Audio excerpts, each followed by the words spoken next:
안녕하세요. 어, 순장님과 순호님들 잘 계셨습니까? 우리가 지금 이 다락방 성경 공부 교재 창세기의 지금 30과를 오늘 할 차례입니다. 벌써 30과가 되었네요. 근데 이 교재가 52과까지 있습니다. 그러니까 거의 1년이 걸리는 그런 교재인데 한 거 한 거 하면서 얼마나 재미있는지 모릅니다.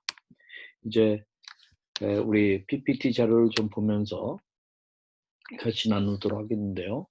오늘은 이삭의 양보, 창세기 26장 12절부터 35절이 되겠습니다. 예, 창세기 26장에 대한 그 말씀을 여러 번 좀 읽어보시고 또 들어보시기를 바랍니다. 이삭의 양보라는 그러한 제목인데요. 거기 서론을 읽어드리면 흉년으로 인해 블레셋 지방에 거하게 된 이삭은 몇 가지 어려움을 겪게 되었다. 그 가운데 하나가 수온을 확보하기 위한 우물 쟁탈전이었다. 물을 누가 장악하느냐 하는 문제는 생사에 관계되는 중대한 것이었는데 이삭은 이 상황을 어떻게 대처해 나갔는가. 예, 우물이라는 것이 그 당시에는 워낙 팔레스타인 지역의 메마른 곳에서 물이 귀하기 때문에 우물 소유하는 것은 매우 중요했죠. 그래서 우물을 찾았을 때는 모두 같이 기뻐했고 또 우물로 인하여 분쟁이 일어나기도 하였습니다. 또 사람뿐만 아니라 가축들의 물 공급소였던 우물은 이제 여러 곳 광야, 들, 섬 근처에 이제 자리 잡고 있었는데요. 자, 이 우물 쟁탈전이 지금 이삭의 그 생애에 아주 중요한 사건들로 나타나고 있습니다. 거기 우리 이 말씀을 보게 되면 12절에 이삭이 그 땅, 그러니까 그랄 땅이죠. 6절에 보면 에서 농사의 그 해에 어마어마하죠. 100배나 얻었고 여호와께서 복을 주셨다. 그래서 100배의 수입. 이건 대단한 겁니다. 그 사람이 창대하고 왕성하여 마침내 거부가 되어서 양과 소가 떼를 이루고 종이 심이 많음으로 블레셋 사람이 그를 시기하여. 예, 그렇습니다. 이렇게 엄청난 축복을 받으면 미미할 땐 괜찮은데 엄청나게 막 100배씩 막 그렇게 축복을 받으면 주변에 있는 사람들, 특별히 적대적인 사람들이 굉장히 심기가 불편하죠. 그래서 시기하여서 15절에 보면은 그 아버지 아브라함 때에 그 아버지의 종들이 판 모든 우물을 막고 흙으로 메웠더라. 예, 첫 번째 쟁탈전이 일어난 것을 보게 됩니다. 그 다음에 16절에 보면 아비멜렉이 이삭에게 이르되 네가 우리보다 크게 강성한지 우리를 떠나라. 이삭이 그곳을 떠나 그랄 골짜기에 장막을 치고 거기 거류하며 그 아버지 아브라함 때 팠던 우물들을 다시 팠으니 이는 아브라함이 죽은 후에 블레셋 사람이 그 우물들을 메웠습니다. 그래서 여기 그랄 골짜기로 갔는데 거기에도 아브라함의 우물들이 있었고 그 블레셋 사람들이 그것을 메꿨었습니다. 근데 그 우물들을 이삭은 다시 이 팠던 것입니다. 두 번째 정말 쟁탈전이 나타나는 모습을 보게 됩니다. 그리고 19절에 보면 이삭의 종들이 골짜기를 파서 샘근을 얻었더니 그랄 목자들이 이제 거기까지 골짜기까지 와가지고 이삭의 목자와 다투어 이르되 이 물은 우리의 것이라 하매 이삭이 그 다툼으로 말미암아 그 우물 이름을 에색이라고 하였습니다. 이 에색이라고 하는 것은 다툼이라고 하는 뜻인데요. 이제 세 번째 또 이 쟁탈전이 일어났는데 거기에서 이삭이 이렇게 좀 계속 밀리는 그런 모습이죠. 21절에 또 다른 우물을 팠더니 그들이 또 다툼으로 그 이름을 신나라 하였으며 해서 네 번째 또 이렇게 이제 쟁탈전의 그 모습이 보이게 됩니다. 신나라고 하는 것은 적대감을 표현하는 그러한 말인데 아마 이삭의 마음속에도 상당히 적대감이 드는 그러한 일이 일어난 것 같습니다. 예, 여기에서 이제 끝나는 게 아니라 또 있게 되죠. 22절에 이삭이 거기서 옮겨 다른 우물을 팠습니다. 이제 다섯 번째 그 우물에 대한 그런 언급이 나옵니다. 근데 감사하게도 그들이 다투지 아니하였습니다. 그 이름을 르호봇이라고 하는 이름을 붙이게 됐는데, 이르되 이제는 여호와께서 우리를 위하여 넓게 하셨으니 이 땅에서 우리가 번성하리로다 하였더라 하는 그런 고백을 합니다. 르호봇이라는 것은 넓은 장소라는 뜻입니다. 쉼과 평화와 행복을 뜻하는 히브리어 관용어인데요. 그런 넓은 장소를 이제는 우리가 얻게 됐다. 그래서 우리가 여기서 번성하리라 하는 그런 것을 보게 됩니다. 그래서 정말 하나님께서 축복하셨습니다. 이삭의 경우를. 자, 저는 여기서 이삭이 블레셋 사람을 쉽게 제압할 수 있는 많은 수의 사람을 가졌어요, 이미. 그렇지만 하나님께서 그에게 하신 약속을 믿음으로써 이 기다리는 편을 택했다고 하는 사실입니다. 정말 하나님께서 그에게 하신 약속을 믿음으로써 기다리는 편을 택했다고 하는 그러한 사실입니다. 이삭이 또 거기서부터 브엘세바로 올라갔더니 그 밤에 여호와께서 그에게 나타나 이르시되 아주 귀한 약속을 주시죠.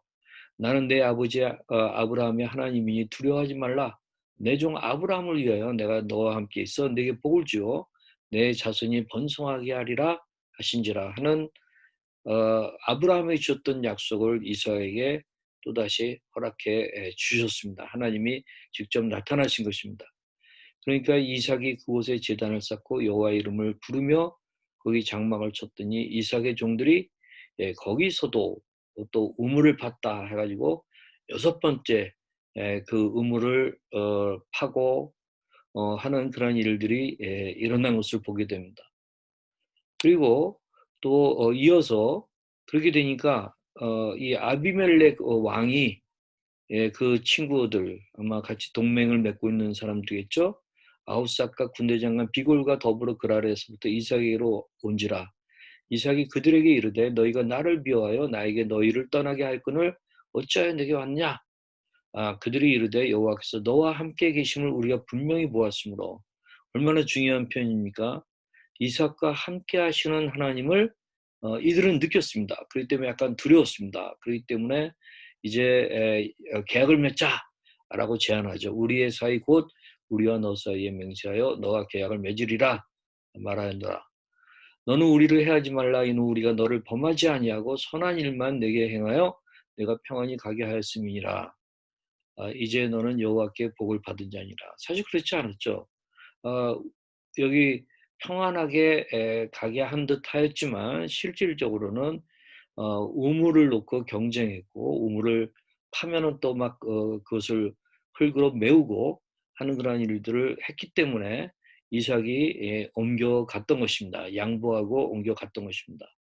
그렇지만 이들이 이렇게 와서 이야기를 하니까 30절에 이삭이 그들을 위하여 잔치를 베풀며 그들이 먹고 마시고 아침에 일찍이 일어나 서로 맹세한 후에 이삭이 그들을 보내며 그들이 평안히 갔더라 하는 그러한 말씀을 보게 됩니다. 그리고 나서 또 그날에 이삭의 종들이 자기들이 판 우물에 또 마지막 이제 7번째로 또 우물을 이들이 팠고 우물을 얻게 되었습니다.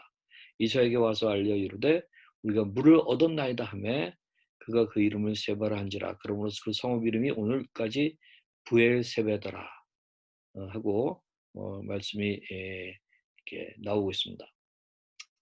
우리가 이제 이 본문의 스토리를 가지고 카에 대해서 살펴보도록 하겠는데요. 여기에 어떤 하나님 주시고자 하시는 컨텐트, 내용이 무엇일까? 저는 이렇게 봤습니다. 우리 교재에 문제도 나오는 그런 표현인데요. 이삭은 자기 관례를 포기하고 우물까지 양보하는 것으로 아주 일관하였거든요.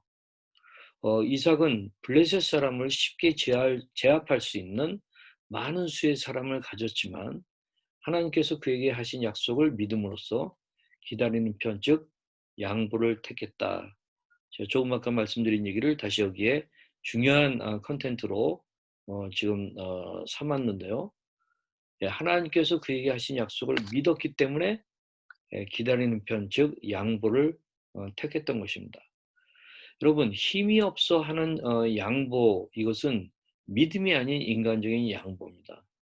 그러나 이삭에게는 하나님이 함께 해 주셔서 힘이 충분히 있었습니다. 그리고 또 하나님에게께서 또 약속을 주시니까 그 약속을 믿고 차라리 기다리는 편, 즉 양보를 택했던 것입니다.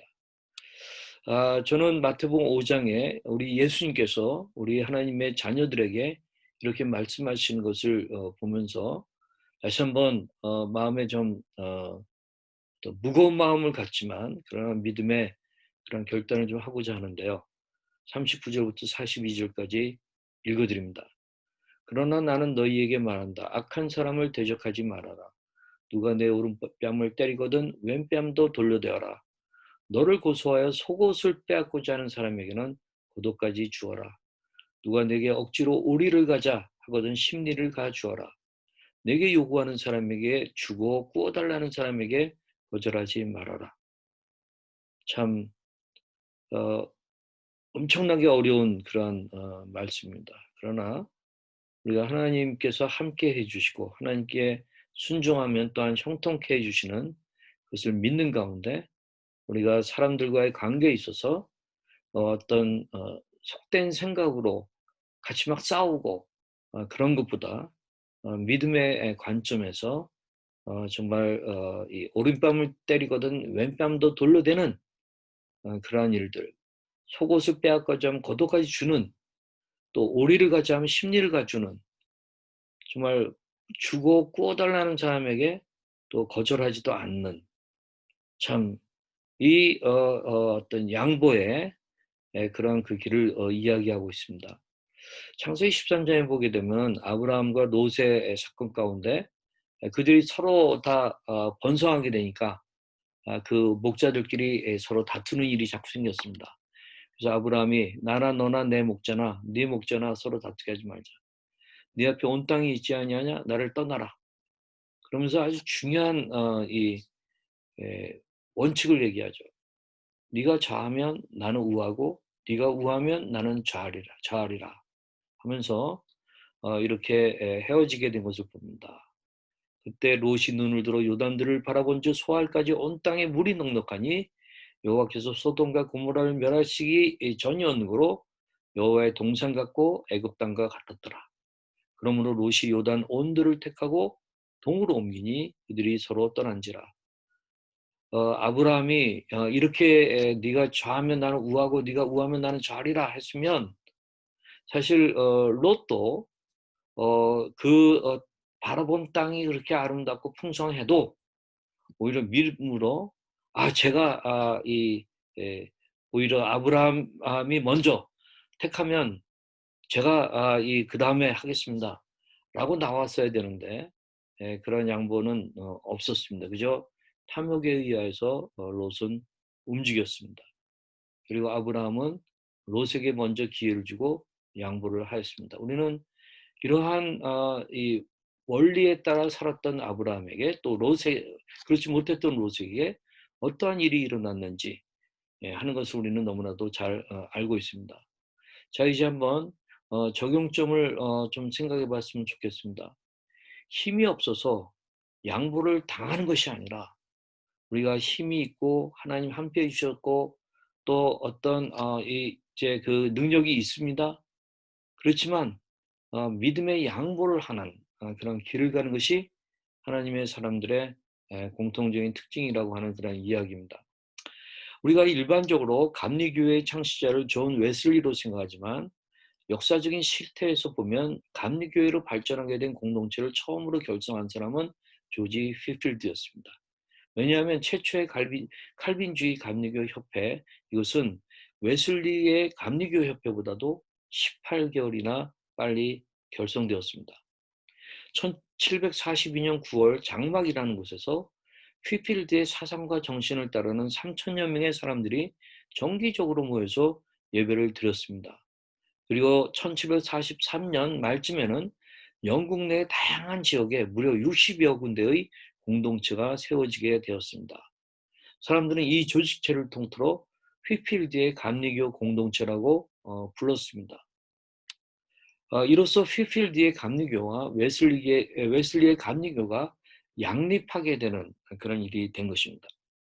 웨슬리와 휘필드 사이에 미묘한 경쟁 의식이 있었습니다. 휘필드는 아르미니안 감리교와 칼빈주의 감리교가 연합할 수 있다면 많은 난관이 극복되리라고 생각했습니다. 그래서 휘필드는 1750년 칼빈주의 감리교의 수장의 지위를 포기하고 존 웨슬리를 메소디스트 운동의 수장으로 세우는 정말 믿음의 양보 결단을 한 것입니다. 그렇게 되니까 휘필드를 따르는 사람들이 만류하였습니다. 근데 그는 다음과 같은 말로써 이들을 일축시켰습니다. 너무너무 멋있고 유명한 말이죠. 도대체 칼빈은 무엇이고 루터는 무엇입니까? 우리는 인물들과 분당을 넘어선 그 이상의 것을 바라봅시다. 우리는 그분만이 전파되도록 하십시다. 나는 누가 제일 윗자리에 있는가에 관심이 없습니다. 나는 내 자리를 압니다. 그것이 모든 사람의 종이 되는 자리일지라도 마다하지 않겠습니다. 나는 내 이름을 따르는 무리를 원치 않습니다. 이로 인하여서 오늘날 감리교의 지도자여 창시자는 휘필드가 아닌 웨슬리로 알려지게 되었습니다. 여러분 얼마나 대단합니까? 이것이 휘필드의 믿음의 양보의 그러한 결단이었습니다. 저는 이제 우리가 리스판스 어떤 결단간의 반응을 좀 가졌으면 좋겠습니다. 아마 여러분들이 집안에서 또는 일터에서 또 사람들과의 관계에서 얼마나 정말 결단을 내려야 되는데 믿음의 양보를 하기에는 너무나도 힘든 그러한 상황들에 놓여 있습니까? 부부 관계에서도 그렇고요. 자녀들하고 관계에서도 그렇고요. 때로는 며느리들하고의 관계에서도 그렇겠고요. 또는 같이 믿는 사람들끼리의 관계에서도 저는 그럴 수 있다고 생각합니다. 자, 그럴 때 우리는 어떻게 합니까? 하나님의 동행을 경험하면서 정말 하나님이 함께해 주시기 때문에 나에게 형통함이 있어요. 하나님의 함께하심이 있기 때문에 역경이 있어도 이길 수 있는 능력이 있어요. 그렇기 때문에 믿음의 양보를 하면서 살기로 결단하는 그런 일들이 있기를 원합니다. 여러분 쉽지 않습니다. 그러나 하나님과 가까이 하십시오. 하나님의 임재와 하나님의 동행 속에 하나님의 주시는 능력을 경험하십시오. 그러면 내적인 여유가 있어서 믿음의 양보를 하며 살아가는 일들이 가능하리라 믿습니다. 힘들더라도 믿음의 양보를 하면서 살기로 결단하도록 합시다. 예, 여러분 오늘 이 이삭의 양보라고 하는 주제를 놓고 정말 이 시대, 경쟁의 시대, 양보라고 하는 그러한 그것이 하나의 미덕 정도가 아니라 우리의 믿음의 원리, 하나님 나라를 위해서 살아가는 사람들의 삶의 원리가 될 수 있기를 원합니다. 안녕히 계십시오.